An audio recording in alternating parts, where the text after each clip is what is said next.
Order. For this opposition motion. Which brings us to the front bench contributions. James Wilde. Thank you very much, Madam Deputy Speaker, and it's a pleasure to be closing this debate on behalf of His Majesty's loyal opposition. I recognise a lot of members haven't been able to speak because of the level of concern in the earlier debate about Labour's family farm tax. But in the contributions we have heard talk of difficult decisions. But members opposite seem to be in denial about what the real-world impacts of those decisions will be for the organisations who have to make difficult decisions in their constituencies about wages or jobs. Today they have an opportunity to stand with their constituents. And this debate is fundamentally about trust and the promises made by the Labour Party. At the election, Labour's manifesto promised they wouldn't increase taxes on working people, which is why we will not increase taxes on national insurance. It was clear to everyone what that meant. The IFS said that this would be a straightforward breach of their manifesto, and Labour then chose to break their promise, introducing this £25 billion a year jobs tax. And once again, we've heard the tired claims blaming a fancy £22 billion black hole, claims debunked by the independent OBR, as well as by my humble friend for Hornchurch and Upminster, who pointed out it's the government's £1 billion pay deals to their union trade masters which created a lot of that hole. Voters aren't fooled. They know what Labour said and did. They broke their promise to the British people. And what has been the impact of this £25 billion job tax?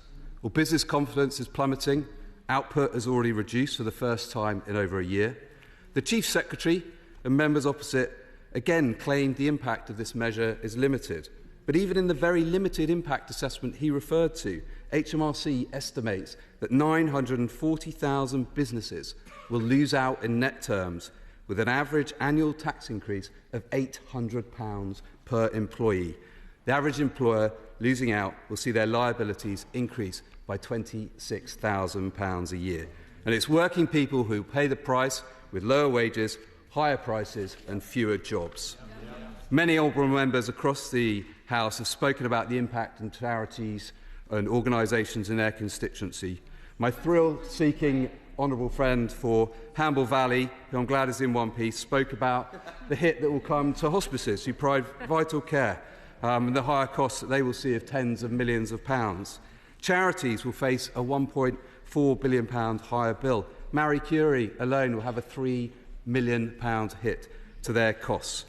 The Royal College of General Practitioners have warned the extra costs could see surgeries forced to make redundancies or to close altogether, and adult social care providers will see a £2.8 billion hit in the next financial year. Yet, despite the warnings from hospices, care homes, dentists, nurseries, pharmacies and others, there's been cold comfort from the Minister. No clarity on whether support will be provided. No clarity on when support might come, how much it might be, if it will come. As my honourable friend for Rutland and Stamford said, given these impacts on these groups, the government should rethink these proposals. And while 800 jobs a day were created under Conservatives from 2010, Labour's jobs tax is expected to see jobs lost and fewer jobs created. Bloomberg estimates that as many as 130,000 jobs could be lost. But perhaps most concerning is the impact on the lowest paid. The OBR estimates 80% of the cost of these measures will be paid for by reducing wages.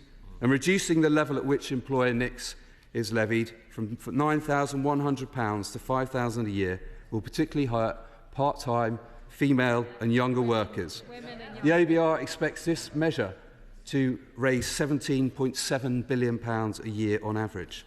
No wonder the CBI have warned that two-thirds of their members are reducing their plans to take people on, and the British Retail Consortium has warned of a £2.3 billion hit that means job losses are inevitable. And of course, this tax will also push up inflation. Tesco, Lidl, all the major retailers have said so. A more expensive weekly shop, that's the price of this measure. And Madam Deputy Speaker, we've heard today about the need for investment in public services, which we all agree with on these benches, and I'm happy to highlight our record. Record investment into the NHS, climbing up the international education league tables, progress that's under threat from the measures that the party opposite wants to put in, and we would have made different choices to this tax-rising budget. Our plans would have grown the economy faster, The OBR downgraded growth after this budget. Our plans would have delivered £12 billion of welfare savings. Plans put in the deep freeze by the party opposite.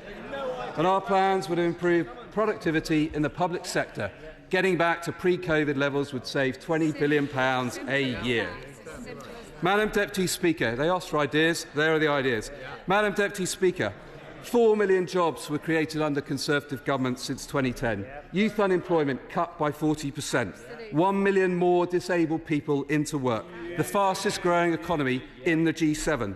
In contrast, Labour are breaking promises made only a few months ago, choosing to put up taxes despite the damage to the economy and to working people. And the Chancellor's pledge not to raise further taxes has dropped like a stone. We've seen this movie. They'll be back for more. I urge honourable members to support our motion. Yeah.